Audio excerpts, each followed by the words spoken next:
Hello, hello everybody, this is DMV Sports Talk. I'm your host, Austin. My co-host is Ed. Good evening.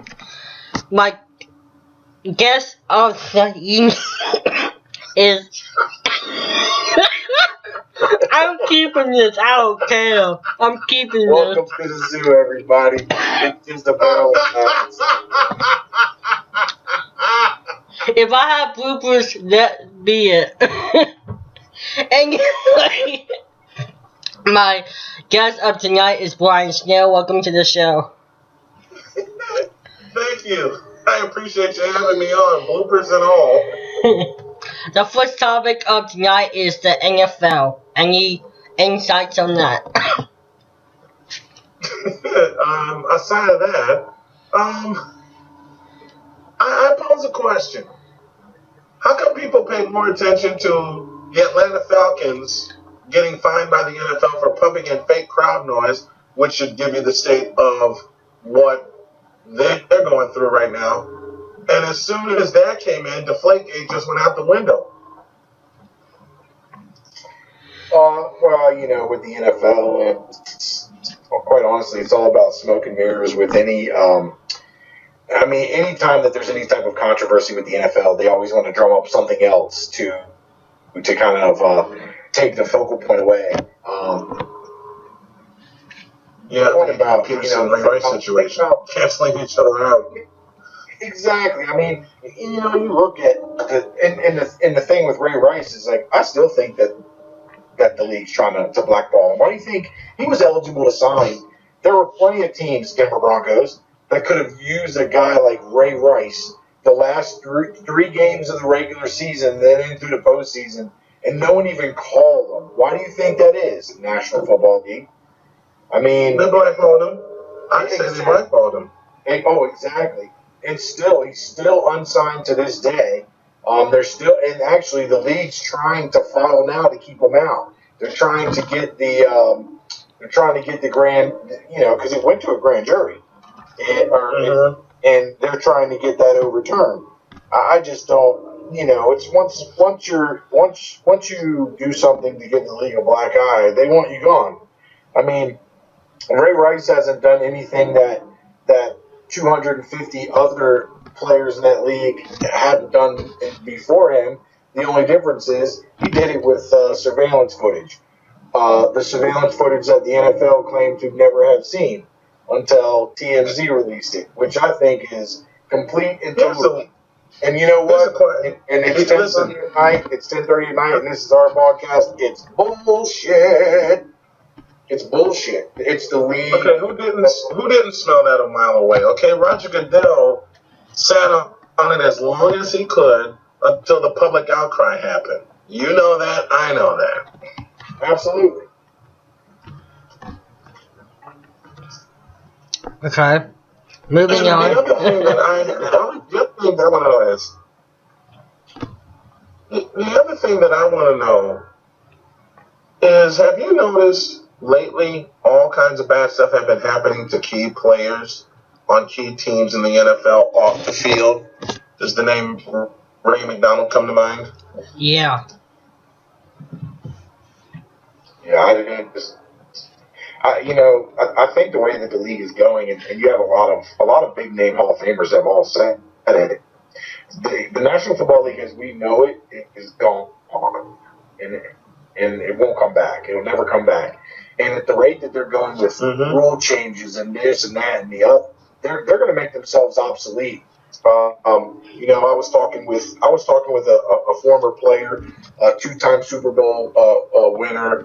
And he said that he thinks it's only a matter of about 6 to 10 years before someone else starts another league and starts pulling players from the NFL because of the way that the rule changes are going on. He said it's more prime now for a league such as the USFL. If they had great financial backing, they would take more players from the National Football League than the USFL did back in the 80s. The USFL was set to survive anyway. It's like you said, they just didn't have the financial backing for them to stay alive longer than 2 years. And then you had the World Football League that came along in 1991, which later became NFL Europe. But then NFL Europe started being successful, and the NFL said, "Oh, we can't have all that." So what do you think happened after 1997? Down went NFL Europe. Okay, one of those kind of leagues needs to be reborn with the right kind of financial backing, and they'll start to pull players from the NFL because they'll have more measures in place to protect the players. Because now we're finding out that a lot of players in the NFL were not as protected as they thought they were. Oh, they're definitely not. I mean, you look at a friend of mine. He receives a very small stipend to help cover some of his medical expenses after he played in the league for 10 seasons. And I mean, his pension is minor. I mean, he does draw a small pension, very comparable to an average union factory worker. Okay, so I mean, we're not talking about a $500,000 a year pension. We're talking about a $60,000 a year pension.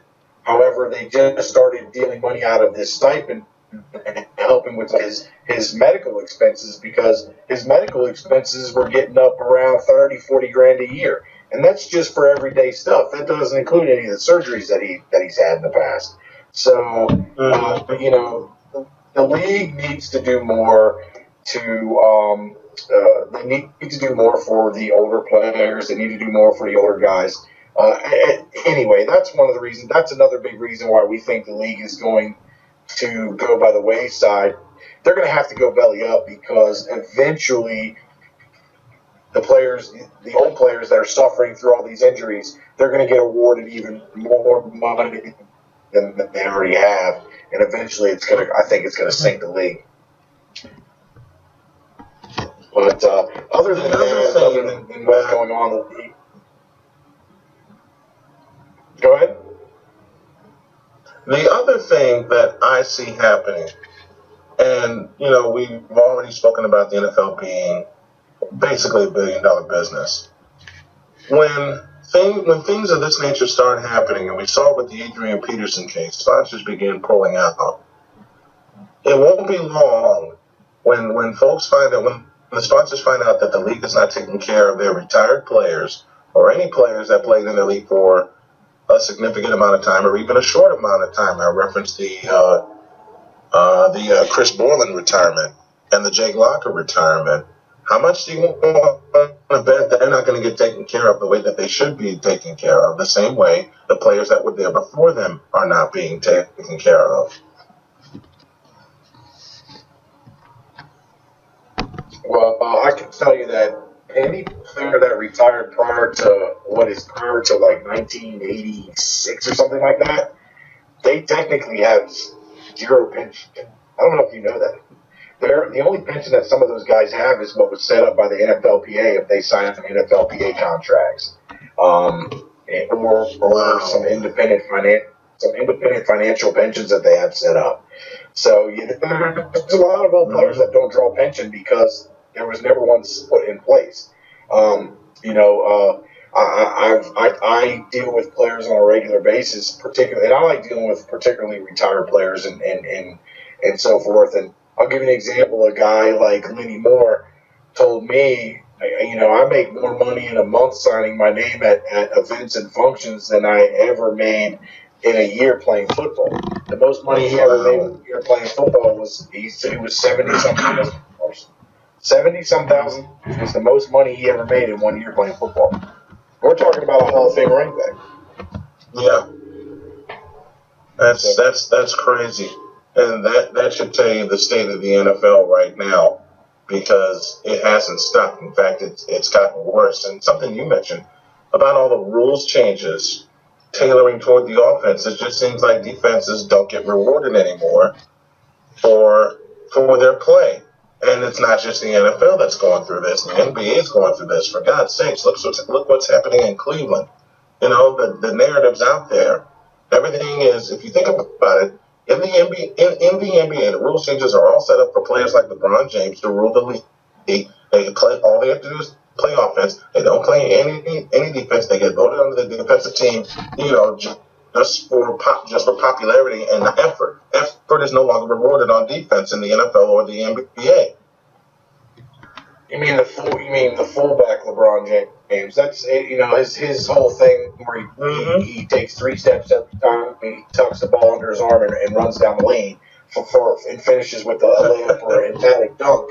They stopped calling traveling in the league in the paint. When you're coming through the lane like that, they don't call it anymore. But he takes 3 steps every other time. Every other time he touches the ball, he takes 3 steps. They just don't call it anymore. And you're right. It's because of the offense, because of the offensive explosion. You had guys that were just that good. Allen Iverson, man, when that guy would put a move on you, he was faking guys right out of the gym. But every time. But he was also carrying the basketball every time too. They stopped calling. They stopped calling it in the mid-'90s, and it's gotten even worse now. You look at guys like Steph Curry and Chris Paul, tremendous ball handlers, exceptional dribbling skills. They also bring their palm underneath the basketball every time they they possess it. They don't call it anymore. No, they don't. They just don't. And it allows plays like what happened the other night between the Clippers and the Warriors to happen, where Chris Paul got both of his ankles broken on the baseline. And here's what's bothering me about professional sports, and I've expressed this before on my show. No reward is given for effort on the offensive or the defensive side of the ball. No reward is given for any kind of effort to make your game and your team better. And I've also said before, especially true of the NBA, if you look at the years from 1979 to 1979 to 1998, that is an era that not only made the NBA, it defined the NBA, and that era will never be repeated because of the players that were in the league, because of how the teams were built. And again, it's how the teams were built. There was no formation of super teams unless you got 3 great players in the draft or through a chance trade like the Boston Celtics did in grabbing Robert Parrish away from the Warriors, and then they draft Kevin McHale and Larry Bird, or like the Lakers, the defending world champions from 1982, they land the first round pick. Who does that pick turn out to be? James Worthy. Right. Yeah. Well, when you build teams like that. You're exactly right though. You had teams that built talent through their own system. They drafted, but also, we were also, you look back then and we were also at 4 teams smaller. With the expansion of the current league that came in, when did that come into play? Like 93, right? 93, I think it was, 92. Yeah. Somewhere around there. I don't quite remember. 96 is when it came into play. 95, 96. Okay. And I just don't remember the exact dates, but it's just the Lakers, man, the Showtime Lakers, they were something special to watch, but Magic Johnson or James Worthy would never have thought about ever leaving LA to join forces with X, Y, or Z to play for the Charlotte Hornets because we want to make a super team. No way, man. Those guys, they had a team, they had camaraderie, and they wanted to stick together no matter what. And they all took less money to do so. Larry Bird deferred millions and millions and millions of dollars to stay a Celtic. Yep. And they didn't jump around. And this whole thing now with max contracts and the amount of money it's all about money, dude. Whenever you have this much money in play, there's always going to be corruption. There's always going to be dishonesty. And that's what we see, man. We see rules changes to benefit what? Points. People want to see points. Points put people in the seats. Offense put people in the seats. So let's bend the rules to benefit the offense so we can score more points, have more offense, have more people in the seats, have everybody cheering, sell more beer, sell more jerseys, sell more tennis shoes. It all boils down to the dollar. And when you've got 20 players right now in the national in the association that have basketball shoes on the rack at any suburban shopping mall for 150 or more dollars per pair, that's a problem. Mm-hmm. Here's the other problem, and this is specifically with the NBA. I mentioned the golden era, 1979 to 1998, and I also mentioned defense not getting rewarded anymore. I'll tell you a team that I hated. I'll tell you a team that I absolutely hated, but in retrospect loved them because of the way they played hard-nosed defense. Anybody remember the Bad Boys of 1989 of the Detroit Pistons and how they played in-your-face defense? Where's that kind of attitude that we don't care who you bring at us? And we're talking about a Detroit Pistons team that faced Michael Jordan 3 consecutive times in the Eastern Conference Finals. 3 consecutive times in the East Finals, 89, 90, and 91. MJ and the Bulls finally got it right in 1991. But think of what the Bulls had to go through facing that tough Detroit team coached by a tactician by the name of Chuck Daly. Where's the reward for that kind of team being built? Where's the reward for that kind of basketball where you glued to the television, you knew who the faces were, you knew who the villains were? The villains were the Detroit Pistons and the favorites were the Chicago Bulls. Okay? But they would lock each other down for 6 or 7 games of the best and the most beautiful basketball, offensively and defensively, that you will ever see. We have not seen that since the Lakers and Kings went at it for a full 7 games in 2002 in the Western Conference Finals.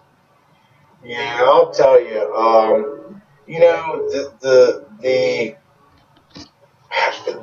as far as the rewarding the defense in basketball is, once Jordan left Chicago, defensive basketball changed, and once he retired, where he went to Washington, he came back. Jordan would, you watch, that guy would light you up for 40 points, but he would also hold the man that he was defending all night long, to 30% from the floor. Might score 8 or 10 points. I mean, not only was he the best player in the game offensively, but he was one of the top 3, 4, 5 defensive players in the game as well. And I mean, you're talking about defensive players, and he played with, in an era with Dennis Rodman, who's one of the best rebounders of all time. The round of rebound, Charles Barkley. Sir Charles. Yeah, who was, I mean, people were afraid to play Philadelphia in those days. They certainly didn't try to come through the paint because Charles Barkley had if you tried to come through the paint, Barkley and Lambert had 2 things in mind. They were either going to take the basketball or your head. And that kind of defense is shunned upon now. It's shunned upon because they think, it's dirty basketball. No, it's hard-nosed defense. I had to take a second look at the Detroit Pistons and the Bad Boys, about how they played. They defended, and the Boston Celtics of the 60s and 70s defended the way that the paint should be defended, all out. Period. It should be defended all out. If you look at the teams in the NBA that created dynasties, the Celtics of the 50s and 60s and part of the 70s, the Showtime Lakers of the 80s, the Detroit Pistons of the late 80s, the Bulls of the 90s. But those Celtics teams, though, I mean, they had the greatest player of all time. They had Bill Russell, the greatest player ever in the 60s and 70s. Yeah. I mean, Bill Russell could do it all. I mean, he was Michael Jordan before Michael Jordan. Bill Russell is the single greatest player in the history of the NBA, in my opinion. And a lot of people will say, blah blah blah blah blah. But it all you know what? As much as I love Michael Jordan, I will not argue that statement with you about Bill Russell. The MVP award in the finals is named after him, and rightfully so. He doesn't have enough fingers to wear his championship rings. Nope. So he really doesn't. But again, look at the dynasties going through the years. What was the common denominator? They were all set on defense. They could play defense. Thank you. Yeah, they could play defense. What was the common denominator of all the dynasties that I've mentioned through the 60s, the 70s, the 80s, and the 90s? They had a defensive presence. And almost all of them had the NBA's leading rebounder on the team. Absolutely. Look that up. Austin, I'm sorry. That's the biggest thing. Yeah, we are getting. I'm sorry, Austin. I apologize too, Austin. It's okay. I Austin just sitting back enjoying this. I dozed out for a little bit. But I know that you're feeling under the weather, Austin, so I figured you just kicked back and said, "Go at it, guys." I would not be surprised, considering the fact that this began with a sneeze, and all of a sudden we've broken down why the NBA is failing the way that it is. And I'll go ahead and say it. I'll put it out there. The NBA is failing, and it's failing fast. Well, it's but the money, it's a money generator. The money that it's generating overseas is absolutely ridiculous. The popularity of the NBA. Do you realize that there is more NBA merchandise sold outside of the United States than there is inside the United States? Mm-hmm. I mean, that's crazy. And that's crazy. And that's crazy. It's crazy to think about how the international sales. Yeah, I mean, the NBA in China is ridiculously popular. It's just there's a lot of Europeans which are taking the game into other countries, countries that for example, there's a bar in the Bahamas that Rick Fox owns. He's Bahamian. There's a bar in the Bahamas that Rick Fox owns that shows every NBA game. I mean, and that place is always busy. They need to show all the old games. Come on, how popular would it get? You know how NBA TV started? They were showing all classic games. Yeah, they didn't care about the current games because that was all handled by NBC, TNT, and TBS. NBA TV made its money early on showing the classic games. Classic hard that show. And they don't show them anymore. There is no homage to the classic games anymore. There is no homage to the real NBA. And I will continue to say it's the real NBA. I had a young fan ask me, he's a big LeBron James fan, and I'm still trying to convince him to stop being such. He asked me to name two things that Michael Jordan has that LeBron doesn't. He said, well, he asked me to name one thing that Michael Jordan has that LeBron doesn't. I said, I'll give you two. He has 4 more championships and a Defensive Player of the Year award. Yeah, well, the biggest thing that Michael Jordan has that LeBron didn't was Michael Jordan had respect for his opponents, and LeBron James does not. Yeah, he doesn't respect his opponents, and Michael Jordan respected every opponent. But Austin, what do you got for us, buddy? My next topic is the Washington Redskins.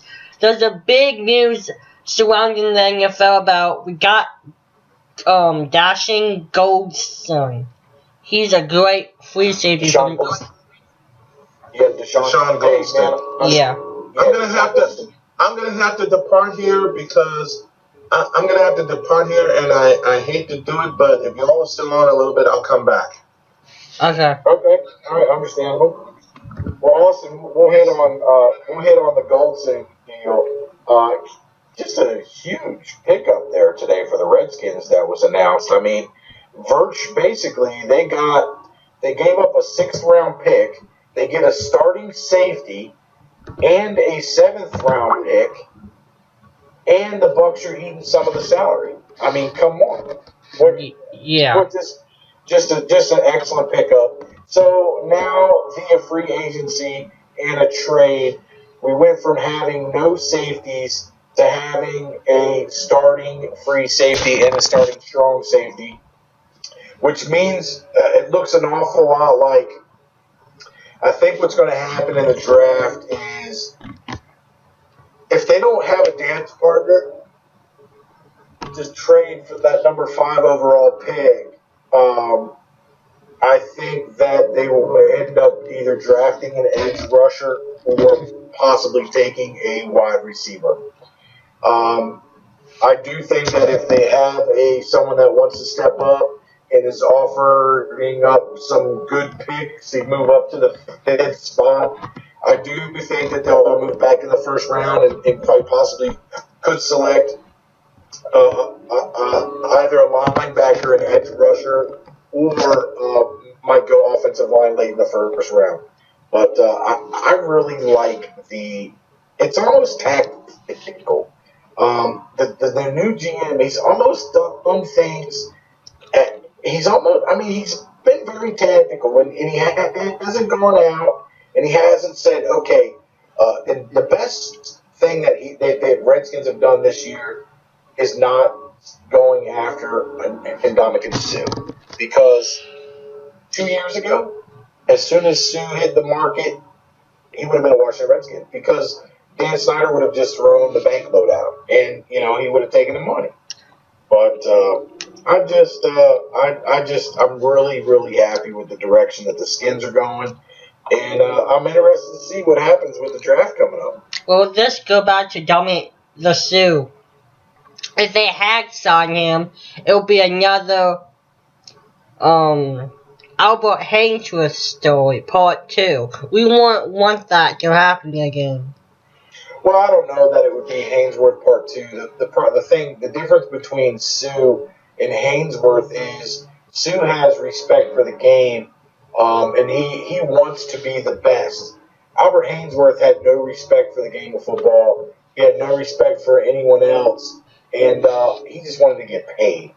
And that's my thought on that. Yeah. Moving on, and what's your insights on NHL? Oh, well, we're coming down to the end of the season with the National Hockey League. All teams have 5 or fewer games to play in the regular season. So, actually, I think they all have 4 or fewer games now. Maybe some of them have 5 games, but after tonight, I think they'll all have 4 or fewer, or something like that. But the playoff races are really taking shape. You only have a couple of teams that have clinched divisions. I mean, you have some teams that have clinched playoff spots, but you only have a couple of teams that have clinched the division leads, being Anaheim and I believe the New York Rangers, the only team that have clinched their division. Washington has won 3 in a row now, and they moved from the final spot, which is a wild card spot in the standings, to now they're second in the Metropolitan Division. They were able to squeak up ahead of both Pittsburgh and the New York Islanders with a win last night in overtime, a win in the shootout, which is really sweet. Looking very, very, very much forward to playoff hockey. One more week of regular season, and then the real fun starts. Moving on to Major League Baseball. Sunday night, Austin. Sunday night on ESPN kicks off all of baseball season. Your opener Sunday night. And I tell you what, it's going to be a good one, man. It's going to be a good one. This is going to be an interesting season. We talk about the Orioles a lot. We talk about the Nationals a lot. I'll tell you, man, the Nationals are going to be tough to beat. They've got pitching forever. Really looking forward to watching the Nationals play this year in the Orioles. People just don't give the Orioles any credit. They don't give them any respect. But I'm telling you, man, they're going to prove some people wrong. They're getting back Manny Machado and Matt Wieters coming back off the disabled list, where both of them missed the majority of last year. And man, it's going to be a lot of fun. The season kicks off on Sunday night with an old rivalry. You're going to watch the St. Louis Cardinals and the Chicago Cubs kick off the season. And then we go to Monday where you have a full schedule of games. Starting at 1 o'clock in the afternoon, which one of my favorite things is day baseball. I love afternoon baseball games. But, I mean, it just really doesn't get any better than that. You've got a full slate of games.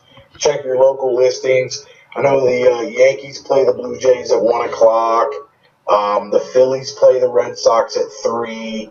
The Orioles play Tampa Bay at 3. And the Nationals play the Mets at 4 o'clock. Those are the games that I'm going to be paying close attention to. Okay. How about you, Austin? So, yeah, same like you said. Moving on. We're running out of time a little bit. March Madness, Final Four. Who you got? I got Duke winning over some team, I forgot the name, and Kentucky over Wisconsin. Oh, Duke over Michigan State and Kentucky over Wisconsin. What you got? Well, I think Kentucky's probably going to beat Wisconsin, although I wouldn't mind seeing the other way around. One thing about the Final Four is you look at the coaches that of these teams, you have great coaching, and coaching is more important in college basketball. Than maybe any other sport there is, and the importance of coaching in college basketball, and it should just show you by the coaches that are left in here. I'll tell you what, I'm going to take Kentucky over Wisconsin. I'm going to take Michigan State over Duke in a close one. Look for Travis Trice to really go off tomorrow and really lift Michigan State over Duke. And then I've got Kentucky winning the national championship. Okay. Next topic, NBA. Well, the NBA, again, just like the National Hockey League, we're coming down to the end of the season for the NBA. You've got some good playoff races going. A lot of teams are jockeying for position. You've got some hot teams. Cleveland come out after the All-Star break. They've really been a hot team. I know they've won 8 out of their last 10. LeBron James really has taken over. The play of Kyrie Irving. They've really been the two that have led this team down the stretch. Our hometown team, the Wizards, really just been playing mediocre basketball, blowing big leads on a regular basis. I know they blew second half double-digit leads in something like 8 of their last 10 losses. They had second half double-digit leads. You can't win basketball games blowing leads like that. A lot of the predictions for the Wizards this year are advance to the second round of the postseason. I personally would love to see it. Not sure, man. Just not sure. I think John Wall is a rising megastar in the league, and I think that we're just starting to see the beginning of how good he's going to be. I just hope some of these other guys can step up and be the role players they need them to be. Really need Bradley Beal to really step up, and if they're gonna win the postseason and advance a round or two, you're really gonna need secondary, and you're gonna need some post scoring from Marcin Gortat. Next topic is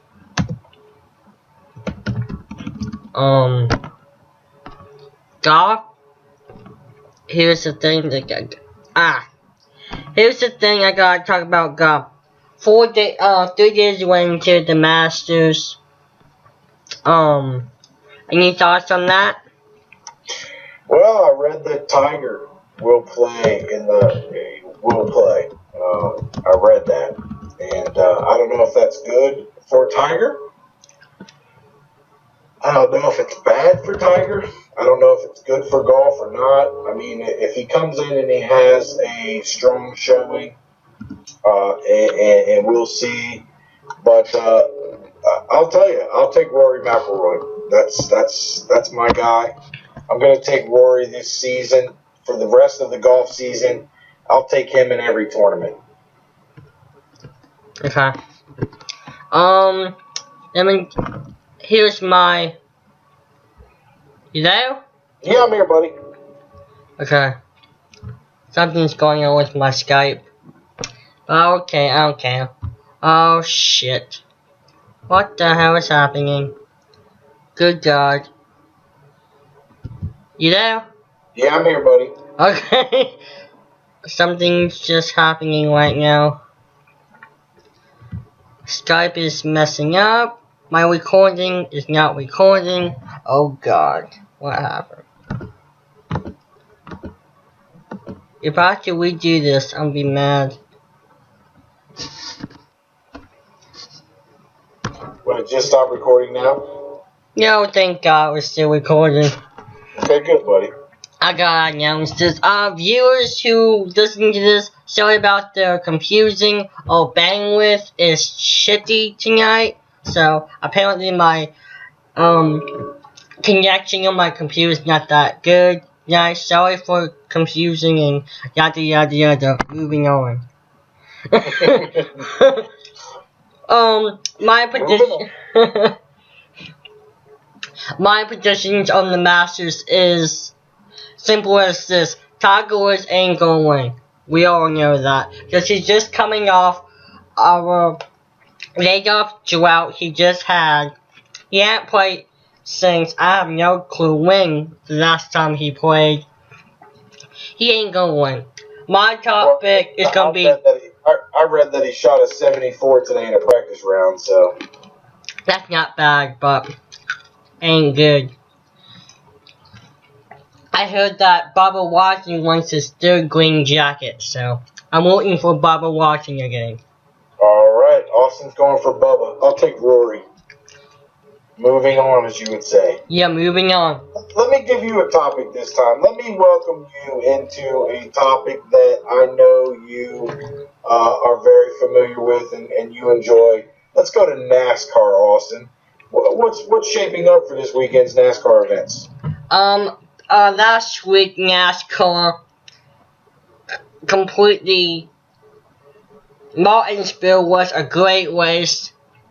Even though I didn't watch that race, it was my fault. By reading the newspaper that morning that Denny Hamlin, that's from Richmond, Virginia, my home state. Well, I'm from Virginia Beach, Virginia.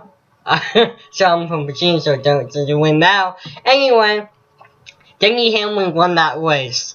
So, he's from Joe Gibbs Racing, by the way, and he's really happy about that win. I don't know which next race is going to be.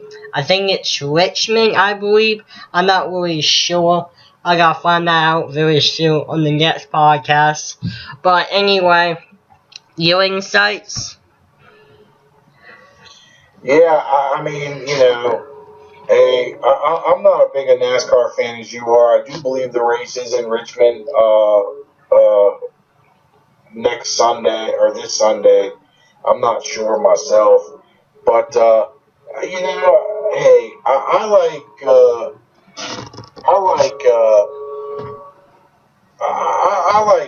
the 48 car. I take Jimmy Johnson in every race. That's my guy. Actually, I'm sorry, they don't run this weekend. Looking at the NASCAR schedule right now, they're not back on the track until the 11th of April.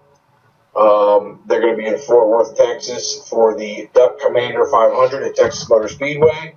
Last year's winner of that race was Joey Logano. That's a super speedway, if I'm not mistaken. Yep. Actually, no, it's not a super speedway. It's a 1.5 mile track. It's a 501 mile race, 334 laps. I'm taking Jimmy Johnson. Again, I've said it. I'll keep saying it. I'll stick with the 48 car, and I'll give you everybody else. I'm probably sticking with my man, Dale Jr. And if that doesn't work out, I'm going to pick Kevin Harvick. If that doesn't work, I'm gonna pick Jeff Gordon. If that doesn't work, I'm gonna pick Jimmy Johnson. Hey, I also heard today that Rusty Wallace, a guy that I used to follow when I did like NASCAR years ago, and I watched a little bit of NASCAR. My stepfather introduced me to it years ago, and we used to, and he is a big Rusty Wallace fan, so I kind of started following Rusty a little. But I see that Rusty's going to be running in the X Games. He's going to be driving the off-road in the off-road truck, Cool. which I thought was pretty cool. Rusty's he's damn near 60 years old, so I think that's pretty cool that he's found something else that he likes to do, and he's going to get out there and compete and drive in the Truck Series. So best of luck to you, Mr. Wallace. Yeah, I mean, well, back in the day, Wisco went down the trash for a little bit. Back in the day, when these good drivers like Dale Sr., who else? Bobby Gordon was back on the day. Mike Wallace, Dale Jarrett, all these great drivers back in the day. Mark Martin, Bill Elliott, Davey Allison, The Wood Brothers. I mean, the list goes on and on and on. But Aaron Gant, everybody's favorite, Dick Trickle. Yeah, but the only one that I fully respect and honor his legacy is Dale Sr. Because he's been it all, even though, rest in peace from him, he died at the 2500 way long ago. I mean, he had a great career, but Richard Penny is the king of NASCAR. Richard Petty. Richard Petty was the king of NASCAR. He won so many races in a single season. He still holds that record. I believe 22 races, I think. I'm not really sure about that. But anyway, wrapping up the show, tell the viewers and check us out on Twitter. Check us out what? On Twitter. On Twitter. Austin is always tweeting. What are we at? DMV_sports_talk. At DMV_sports_talk. Check us out on Facebook. Make sure you connect with us on Twitter, because we got to get Austin doing some more tweets. And I know you're probably going to set up an Instagram soon. Link all this stuff together so everyone can keep up with us, right? Apparently, I don't even know how to do Instagram. Well, they say Twitter's for dummies and Instagram's for dummies who can't read. Yeah. Yeah. Hey guys, check out my website. Lots of nice sports memorabilia. I'll be loading a lot of stuff up this week on the website. It's dmv-sports.com. That's dmv-sports.com. A lot of the DMV local flavor: Redskins, Ravens, Orioles, Capitals. Got a lot of nice stuff coming in and going up. Next week we've got a big event out at the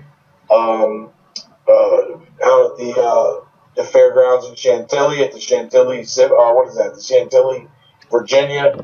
Loads of players out there, from Eddie Lacy, Le'Veon Bell, John Riggins, Cal Ripken, Brooks Robinson, Luke Kuechly, Kelvin Benjamin. So check out the website and keep your eyes up for a lot of merchandise coming in the next couple of weeks. Austin, I thank you very much. Another great time. Thank you, everyone, for tuning in and listening. I hope you're feeling better, my friend. Yep. By the way, go check us out on YouTube. Go check us out on Facebook. By the way, I'm part of NG Rock Radio Station. Go check out them. NGRockRadio.com. That will do it for tonight. Godspeed. God bless, and happy Easter to all you all you viewers out there, and happy Easter to you, Ed. So, Happy Easter to you as well, Austin, and your family, and everyone have a happy Easter. And take a look and just remember what Easter is all about. It's not about the Easter Bunny, guys. of course. God bless everybody, and